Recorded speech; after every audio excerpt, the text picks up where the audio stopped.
So, in this lecture we will now start discussion on photodetectors. So, how do we detect an optical power? The idea is to convert optical energy into electric energy, and we think about it, the very first thing that comes to our minds is photoelectric effect. So, what is photoelectric effect? We know that if we have a metal and we incident optical energy onto it, we incident some photons, then these photons, if their energy is sufficient, then these photons can knock out the electrons out of the metal, and then these electrons are available for conduction. These electrons are collected on an electrode, and this can constitute a current in a circuit. So, we can convert optical energy into electric energy using photoelectric effect. Photoelectric effect occurs in metals where you have free electrons in conduction band, and these electrons, although we call them free electrons, but they are still attached to the material with certain energy which is known as the work function, and this work function is W. Now, if the energy of the incident photon is large enough which can overcome this work function, then this photon can knock out this electron and it can make it absolutely free. Then it is not any longer attached to the material. The rest of the energy appears as the kinetic energy of the electron, and by the equation of conservation of energy we can have H nu is equal to W plus E max. E max is the maximum kinetic energy of an electron which occurs for the most loosely bound electron. But if we do the same thing on a semiconductor, then what happens? In a semiconductor we have a valence band and conduction band, and these bands do not overlap. We have a band gap between them, and most of the electrons are in the valence band. So, now if you want to knock out an electron from a semiconductor, then you will have to incident a photon of energy which can overcome this band gap, so that the electron can go into conduction band, and then you have the work function chi. So, it has to overcome this work function also, then it can come out of the material. So, the equation of conservation of energy now is transformed to H nu is equal to E g plus chi plus E max. E max is again the maximum kinetic energy of the electron. So, you would require, you can see you would require much more energy to knock out the electron from a semiconductor as compared to what you need in the case of metals. So, what do we do? Do we really use this effect, which seems to be quite inefficient, because you would require very high energy of the photon, and this will have a consequence on the wavelength that you can detect? Well, in semiconductors, when we use semiconductors for photo detection purpose, then we usually do not require to knock out the electron, but we use what is known as internal photo effect. What is internal photo effect?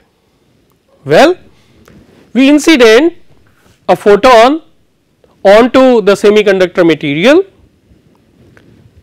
and depending upon the energy of the photon, depending upon how the energy of the photon compares with the band gap energy, this photon can be absorbed or this photon can go as it is or see this semiconductor material as a transparent material. So, if h nu is smaller than E g, then this photon will go as it is, it will not be absorbed. However, if this h nu is larger than E g, then this photon will result in the generation of electron hole pair. The electron in the valence band will get this energy and will go to the conduction band. So, the absorption of photon will result in generation of electron hole pair, but these photo excited carriers, they remain within the sample, within the material, they do not leave it. And then if we apply an electric field, then this would result in the transport of electron and hole and consequent flow of electric current in electric circuit. The devices which are based on this effect are p-n junction semiconductor photodiodes, PIN photodetector and avalanche photodetector APD. So, we will study all the three in this lecture. If I look at p-n junction photodiode, how does it work? If I just take a simple p-n junction diode, then I know that in the junction region there is an internal electric field which points from n type to p type, because on n type you have positive ions and on p side you have negative ions. And if I look at IV curve of this p-n junction diode, then it is something like this. If you do not apply any bias here, then you are somewhere here, no applied voltage, no current. When you forward bias it, then you get a forward bias current like this, and when you apply reverse bias, then you will have reverse saturation current like this, very small amount of reverse saturation current. Now, what you do, you incident photons on this, you incident optical energy onto this p-n junction diode. Now, if the energy of these photons is sufficient to generate electron hole pairs, it is larger than the band gap, then this will result in generation of electron hole pairs everywhere. Now, I have divided this into 3 regions, 1, 2 and 3 on either side, and see what happens. Still I have not applied any bias onto this. Please see, this plus minus do not indicate any bias. I will explain what it is. Now, let us look at an electron hole pair which is generated in this region. Since you have an electric field which points from n to p, then this electron will be drifted towards n type and hole will be drifted towards p type. Any electron hole pair which is generated in this region, then electron will move to this side and hole will move to this side. The electron hole pairs which are generated in these regions, they will wander randomly unless they come in the vicinity of this electric field, and when they come in the vicinity of electric field, then they will be drifted, electron on this side and hole on this side, similarly this one. While the electron hole pairs which are generated here, they will wander randomly and they have very less chances to come in the under the influence of this electric field, because they are very far from here, and then ultimately they will recombine. So, what do I see? That electron hole pairs which are in this region or which are in these regions, they have the probability of constituting an electric current if the circuit is closed. But if the circuit is not closed, then what happens, that electrons gather on this side and holes gather on this side. So, basically what I have done, by incidence of optical energy, I have generated electron hole pairs, and because of this internal electric field, there is charge separation. Electrons on n side, holes on p side, and when there is charge separation, then it works like a battery. Depending upon how much charge has been created, I will have an open circuit voltage. So, it will become a battery. You have a p-n junction semiconductor diode, you incident optical power on it and it becomes a battery. This is nothing but the solar cell. So, if I look at IV curve, then the IV curve in the presence of photon flux, phi represents the photon flux, becomes like this.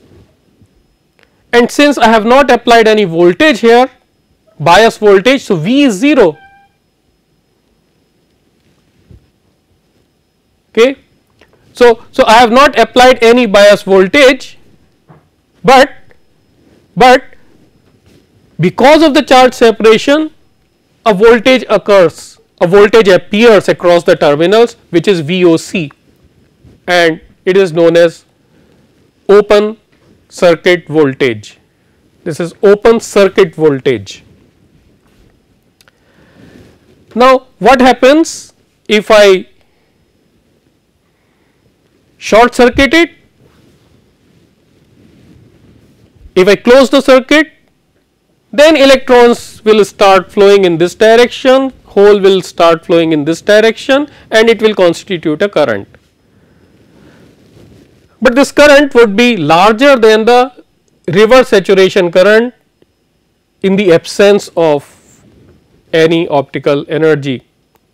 So, the optical energy increases the reverse saturation current, and this reverse saturation current is a measure of whatever optical power is incident, and that is how we can measure optical energy or optical power. This is nothing but the short circuit operation of an unbiased p-n junction diode. You can also bias it. If you bias it and you reverse bias it, when you reverse bias it, then what you do, you basically increase the width of this region, depletion region, and you have this region, wider depletion region, which has electric field across it. And since this region is now wide, so you will have more electron hole pairs here generated, which contribute towards photocurrent. So, this reverse biased operation of a photodiode results in a photodetector or photodetection process. So, you operate somewhere here. So, these photodiodes are usually operated in strong reverse biased configuration. What are the advantages of reverse biasing it strongly? Well, a strong reverse bias will create strong electric field across the junction, and since the electric field is strong, so it will increase the drift velocity of the carriers, and consequently it will reduce the transit time. Also, as we had seen, the reverse bias will also increase the width of the depletion region, and because of that the photosensitive area would increase.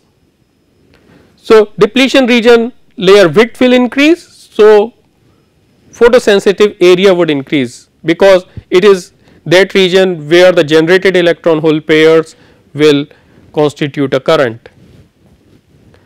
Another thing is that when you increase the width of the depletion region by strong reverse bias, then the junction capacitance decreases, and this decrease in junction capacitance will improve the response time or the bandwidth. So, these are the advantages of strongly reverse biasing a p-n junction diode for photodetection process.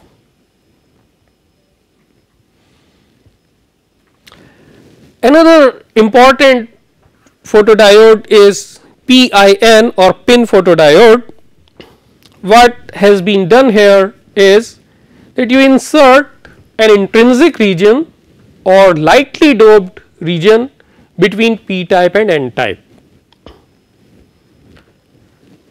What is the advantage of this? Well, with this you extend the width of the region which supports the electric field, and thereby you increase the area of photosensitive region. So, if I look at it, then this is the electron energy as a function of distance. So, you have p type, you have n type, and this is the junction region where you have an electric field. If I look at the fixed charge densities, which are negative ions on the p side and positive ions on the n side. So, this is the fixed charge density which creates an electric field like this, and since this region is very wide, so the electric field is now over a very wide width, very wide region, and it increases the photosensitive area. So, what are the advantages or consequences of inserting an I region?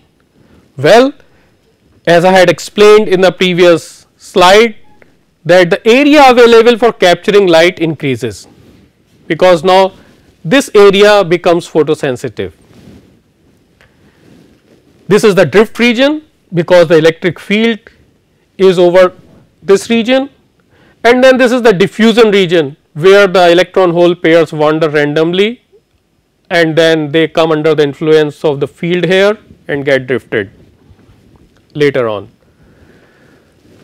So, the area available for capturing light increases. Again, the junction capacitance will decrease, because now the width of the junction region increases considerably. So, the junction capacitance will decrease, because junction capacitance goes as epsilon A over W, where A is the area of cross section and epsilon is the dielectric permittivity of the medium here. So, the RC time constant also reduces. However, you will say that you have increased the width of this region. So, now electrons will have to travel longer distance in drifting from here to here. So, it will increase the transit time as compared to the transit time in the case of simple p-n junction diode. Yes, it will increase the transit time, but increase in transit time has very less effect on bandwidth as compared to this RC time constant. So, it is not of major concern. Also, what I see that now drift region is much longer as compared to diffusion region, and of course, drift process is much faster than the diffusion process. So, you will have faster response of the photodiode, PIN diode. There is another device which is known as avalanche photodetector or avalanche photodiode, APD. This device is a very sensitive device because it has an internal gain mechanism. and it operates under very strong reverse bias. What it is? Let us look at the structure. The structure is, you have a highly doped p region, then you have a pi region which is nothing but lightly doped p region, then you have a p doped region and highly doped n region. If I look at the fixed charge density across various layers, then you have very high negative charge density here in the p plus region, and the lightly doped p region will give you moderate fixed charge density. Then this is the charge density of p region, and this is in n plus 1 region positive charge density. This kind of charge distribution will result in the electric field which looks like this. So, I have electric field which extends over a very wide region, and then very strong electric field here. Now, if I operate it under very strong reverse bias, then in this region you have very strong electric field, and this strong electric field will accelerate the charges rapidly. What is happening? Basically, you incident photon, it will generate electron hole pairs.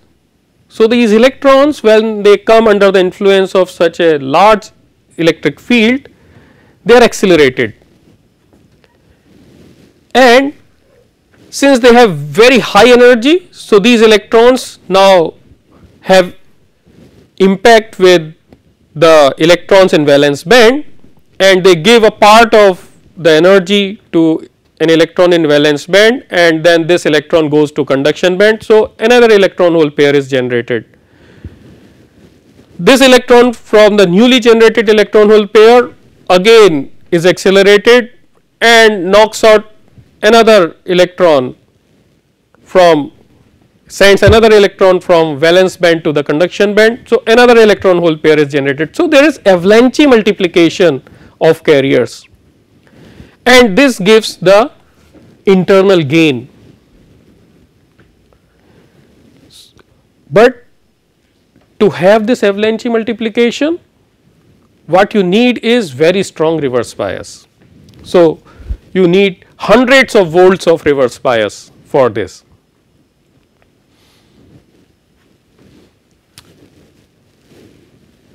What wavelengths would be detected by a particular material of a photodiode? For that, if I look back to this EK diagram, what happens is that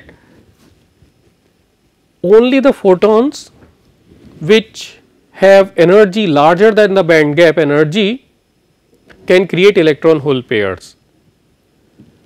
So, it will have a cutoff. If the photons have smaller energy than Eg, then they will go through, they will not be absorbed and they will not contribute for photocurrent. So, there is a cutoff wavelength which is given by lambda c is equal to 1.24 over Eg, where Eg is in electron volts and lambda c in micrometer. This we had seen earlier also.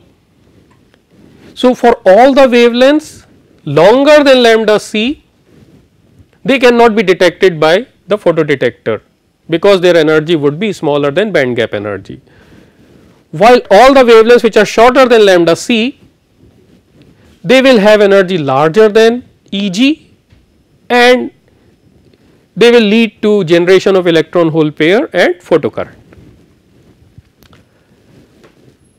What are the various characteristics of photodetector?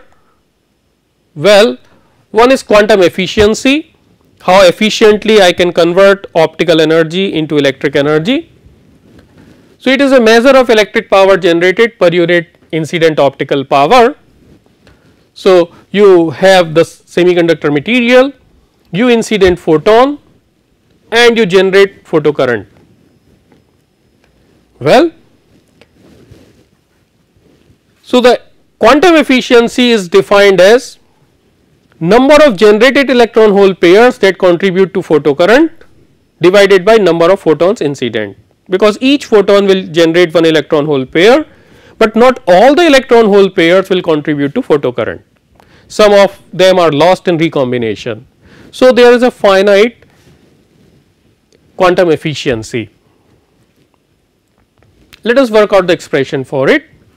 If I have a semiconductor material which has absorption coefficient alpha at wavelength lambda and it has got width w.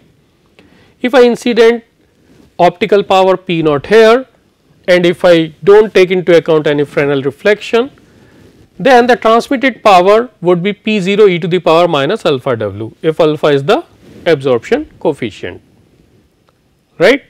So, what is the power which is absorbed? The power absorbed would be P 0 minus P 0 e to the power minus alpha w, which means P 0 times 1 minus e to the power minus alpha w. Now, basically P 0 is not the power which enters the material, because a fraction r will get reflected because of Fresnel reflection. So, the power that goes inside is 1 minus r times P 0.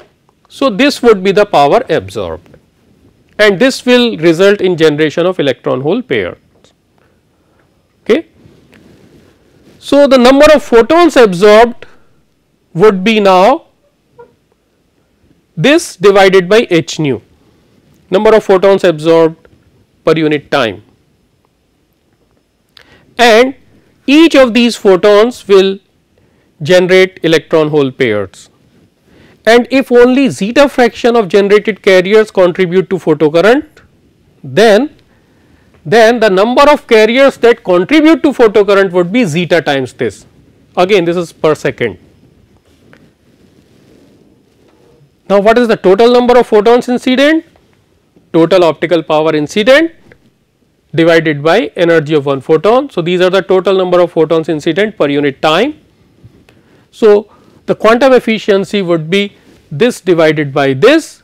So, eta would be this and this is simply zeta times 1 minus r times 1 minus e to the power minus alpha w. What would be the photocurrent? Well, the number of carriers that contribute to photocurrent per unit time times the charge of one photo generated carrier. So, this would be given by this.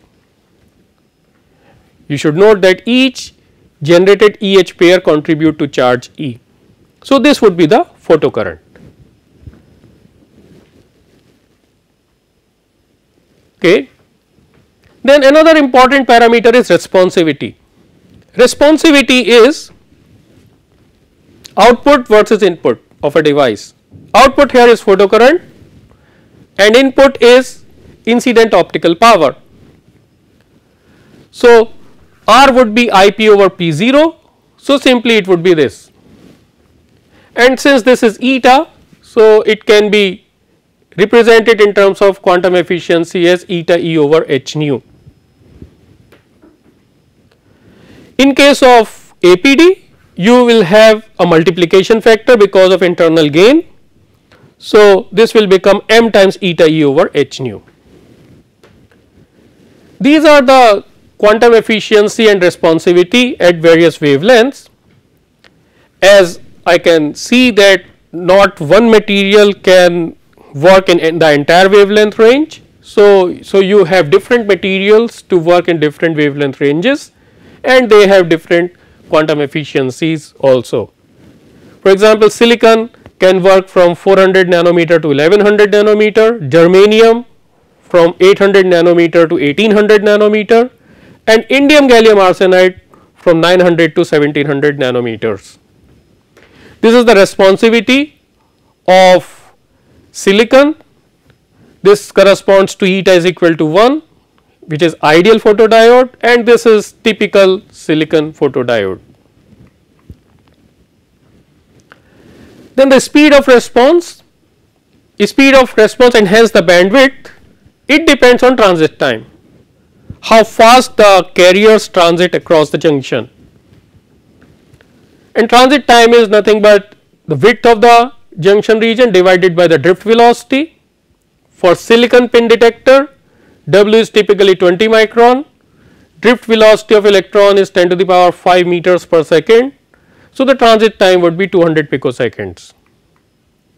In case of indium gallium arsenide pin detector, W is 5 micron. So, transit time would be 50 picoseconds. And the electrical frequency response is determined by RC time constant, because if you incident this optical pulse, then the electric pulse will follow this, because there would be finite rise time and finite fall time, which depends on RC. And this bandwidth, because of this, the bandwidth would be limited by RC time constant and is given by 1 over 2 pi RL CD. RL is the load resistor, CD is the junction capacitance. Junction capacitance is given by epsilon A over W. So, of course, smaller the junction capacitance, larger would be the bandwidth. So, in the end, let me work out an example.